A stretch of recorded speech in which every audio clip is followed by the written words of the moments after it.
February 18, 1944, northern France.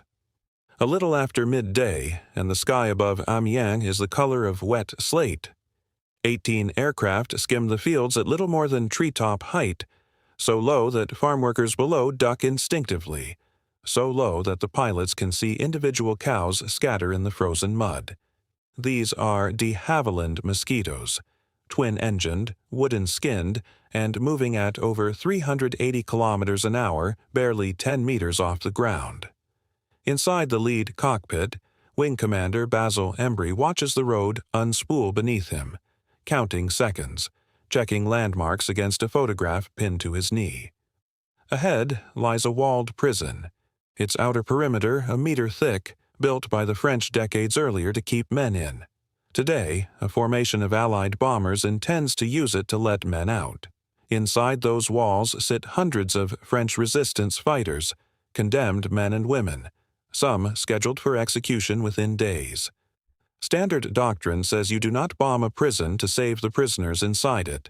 Standard doctrine says the blast that breaches a wall will kill as many people as it liberates. And yet, here are 18 aircraft, flying at a height where a single treetop could end the mission, carrying bombs fused to explode on contact with brick rather than burying themselves in the earth first. The plan calls for surgical accuracy measured not in city blocks but in meters, at a target the size of a large house, defended by anti-aircraft guns and overlooked by patrolling German fighters. This is Operation Jericho, and it remains one of the most audacious precision raids of the entire war. What follows is the story of how a handful of aircrew, flying wooden airplanes with no defensive armament beyond speed and surprise, gambled their lives on the idea that a bomb could be dropped with such exactness that it would open a door rather than seal a tomb. Whether it succeeded, and at what cost, is a question that historians still argue over today. But the raid itself, the sheer nerve required to attempt it, tells us something essential about what desperate people were prepared to risk for one another in February 1944, 3.5 months before the Normandy landings would change the shape of the war entirely. By early 1944, the German occupation of France had settled into a grinding, brutal routine. The Gestapo and their French collaborators in the milices had spent years dismantling resistance networks cell by cell, and Amiens prison had become one of the principal holding points for captured agents and fighters awaiting transfer, interrogation, or execution. Conditions inside were severe even by wartime standards. Overcrowding was constant. Interrogation frequently meant torture, and as the Allied invasion drew nearer, something changed in the calculus facing German authorities. Prisoners who might once have been held as bargaining chips or labor became, in the eyes of an occupying force bracing for defeat, loose ends. Intelligence reaching London through resistance channels in early 1944 carried a specific and urgent warning. A significant number of prisoners at Amiens, many of them resistance operatives whose capture had already cost the networks dearly, faced imminent execution. Some accounts put the number scheduled to die within days at over 100. For the Special Operations Executive and for resistance leadership desperate to protect what remained of their networks in northern France, the situation was intolerable. These were not abstract statistics. They were wireless operators, couriers, safe housekeepers, and organizers whose knowledge, if extracted under torture, could unravel intelligence networks that had taken years to build. The trouble was that no conventional option existed. A ground assault was operationally impossible. Amiens sat well within German-controlled territory, garrisoned and patrolled, with no realistic route for a raiding party to approach, breach the walls, and extract prisoners before reinforcements arrived. Negotiation was equally hopeless. The Gestapo did not bargain over resistance prisoners. That left bombing, and bombing carried its own brutal arithmetic. Amiens prison held not hundreds but potentially over 700 people, the overwhelming majority of them ordinary criminals and civilian detainees who had nothing to do with the resistance. A conventional area bombing raid, of the kind Bomber Command was mounting nightly against German industrial cities, would flatten the entire complex indiscriminately. Heavy bombers dropping from altitude, even with the best bomb-aiming technology of 1944, routinely missed designated targets by hundreds of meters. Precision, in early 1944, was still measured in relative terms. An aircraft that landed its bombs within a few hundred meters of an aiming point was considered accurate. Amiens prison's outer wall, the specific structure that needed to be breached to give prisoners any chance of escape, presented a target barely a few dozen meters wide. To succeed, an entirely different kind of raid would be needed, one flown low enough and precisely enough that bombs could be placed against a specific stretch of wall, breaching it while leaving the prison blocks themselves and the people inside them with a fighting chance.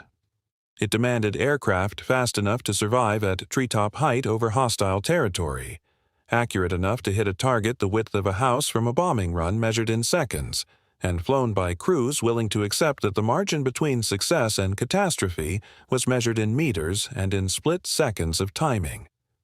Nothing like it had been attempted before at this level of precision against a target of this nature. The mission, in short, looked less like a bombing raid and more like an act of controlled desperation. The aircraft chosen for the task, and arguably the only aircraft in the RAF's inventory capable of attempting it, was the de Havilland Mosquito. Built largely of plywood and balsa over a wooden frame, a construction choice originally driven by wartime shortages of aluminium and skilled metal workers, the Mosquito had become one of the most versatile combat aircraft of the war. It was extraordinarily fast for its size, capable of outrunning many contemporary fighters, and its light wooden airframe meant that a variant known as the FB Mark VI could be stripped down, loaded with bombs, and flown at extremely low level with a maneuverability that heavier metal bombers simply could not match. Powered by two Rolls-Royce Merlin engines, the same engines that drove the Spitfire, a Mosquito at full throttle produced a sound cruise on the ground compared to an approaching thunderstorm. A deep, snarling roar that built and vanished within seconds as the aircraft flashed past at rooftop height. The operation was planned and led by 140 Wing of 2 Group under the operational command of Air Vice Marshal Basil Embry, who insisted on flying the mission himself despite holding a rank that would ordinarily have kept him grounded and safely behind a desk. He flew under a false name and a demoted rank to disguise his identity in case he was shot down. The wing drew together squadrons that had spent months training in low-level precision attack, a discipline that required flying at heights of perhaps 10 to 15 meters, close enough to the ground that pilots had to judge hedgerows, telegraph poles, and church spires as genuine hazards to survival, not abstractions on a map. The technical challenge of the raid itself was extraordinary. 18 Mosquitoes were organized into 3 waves of 6 aircraft, each wave carrying a specific task should the wave before it fail. The first wave was tasked with breaching the outer walls at 2 points using bombs fitted with 11-second delay fuses. This delay was critical. Without it, a bomb detonating on contact at such low altitude would destroy the aircraft that dropped it along with the wall. The 11-second gap gave each aircraft time to clear the blast radius before the explosive charge, roughly comparable in destructive force to demolishing a small house in a single blow, went off against the brickwork. The second wave targeted the guards' quarters and the building housing German staff, intended to create confusion, disable the garrison's ability to respond, and, crucially, destroy internal walls to help prisoners find a path to the breaches. The third wave was held in reserve, ready to strike remaining targets if earlier waves failed to achieve the necessary damage. Timing governed everything. The bombs needed to hit their marks within moments of one another so that guards had no opportunity to organize a defense or, worse, begin executing prisoners in the chaos. The formation flew from England across the Channel and over northern France at heights so low that farm animals bolted and washing lines were, according to some accounts, clipped by wingtips. Navigation at this altitude, without the benefit of modern satellite positioning, relied on dead reckoning, stopwatches, and pilots memorizing landmarks from reconnaissance photographs. An extraordinary feat of airmanship given that a navigational error of even a few seconds could put the formation over the wrong stretch of road entirely. Weather threatened to scupper the entire operation. Low cloud and poor visibility across northern France on the day very nearly forced a recall, and accounts from surviving crew describe flying beneath a ceiling so low that the formation had to weave around high ground rather than climb over it. Despite this, the lead aircraft identified the prison, and the first wave began its bombing run. What happened next has been pieced together from crew reports, French witnesses, resistance accounts, and post-war investigation, though gaps remain in the record and some details are disputed to this day. The first wave's bombs struck the outer wall with devastating accuracy, breaching it at more than one point. French witnesses inside and near the prison described a wall that had stood for generations simply ceasing to exist in a heartbeat, replaced by a cloud of dust and rubble through which daylight and the possibility of freedom suddenly appeared. Accounts from prisoners who survived describe chaos inside the compound, guards scrambling for cover, other inmates frozen with shock, and then a surge of people moving toward the breaches almost by instinct, some still in prison clothing, running across open ground toward the tree line and the surrounding French countryside. If you are finding this interesting, a quick subscribe helps more than you know, it costs nothing, and it genuinely helps stories like this one reach more people. Estimates of how many prisoners escaped vary considerably depending on the source, with figures ranging from just over 100 to several hundred, and it is worth being honest that the exact number has never been definitively established. What is far better documented, and considerably more painful, is that the raid also killed prisoners. Bombs intended for the walls and guard buildings inevitably caused casualties among the inmates themselves, and the death toll among prisoners has been estimated at somewhere between 100 and 150, alongside German guards and staff killed in the attack. Some of those who escaped were recaptured within hours or days. French rail and road networks in the area were placed on immediate alert, and German patrols scoured the surrounding villages. Others made it away cleanly, disappearing into resistance networks or simply vanishing into the rural landscape of Picardy. The comparison with German precision bombing capability at this stage of the war is instructive and not flattering to the Luftwaffe. By 1944, German bomber forces were overwhelmingly committed to the Eastern Front or to home defense, and the Luftwaffe possessed nothing resembling a dedicated low-level precision strike capability against a target of this specificity. German doctrine for this kind of politically sensitive, high-precision strike simply did not exist in the same form, in part because Germany rarely faced the situation of needing to bomb open one of its own prisons to save resistance fighters from itself. Comparisons with American heavy bomber precision are more useful. The United States Army Air Forces relied heavily on the Norden bomb site and high-altitude daylight bombing, a doctrine that achieved impressive results against large industrial targets, but was simply unsuited to a strike requiring accuracy measured in single-figure meters against a target the width of a house, delivered from an altitude low enough to guarantee the bombs struck the wall rather than the buildings behind it. No American aircraft of the period combined the speed, low-level handling, and bomb load flexibility of the Mosquito in a way that would have made an equivalent raid, flown by American crews, remotely plausible using contemporary American aircraft types. The raid's method, low-level precision strike using fast, lightly built aircraft against a pinpoint target, would later be studied and referenced by planners considering similarly delicate operations, and it stands as one of the clearest demonstrations of what made the Mosquito, and the low-level attack doctrine developed around it, genuinely unique among Allied air forces. The historical impact of Operation Jericho is harder to assess than the raid's undeniable audacity, and honest historians acknowledge this tension directly. On one hand, prisoners undoubtedly escaped who would otherwise have faced execution or continued imprisonment, and the raid demonstrated to occupied France and to resistance networks watching closely that the Allies were willing to take extraordinary risks on their behalf. The psychological impact both on French civilians who saw direct evidence of Allied commitment and on German occupation authorities who now knew that even a fortified prison was not beyond the reach of Allied precision bombing was considerable and difficult to quantify in purely material terms.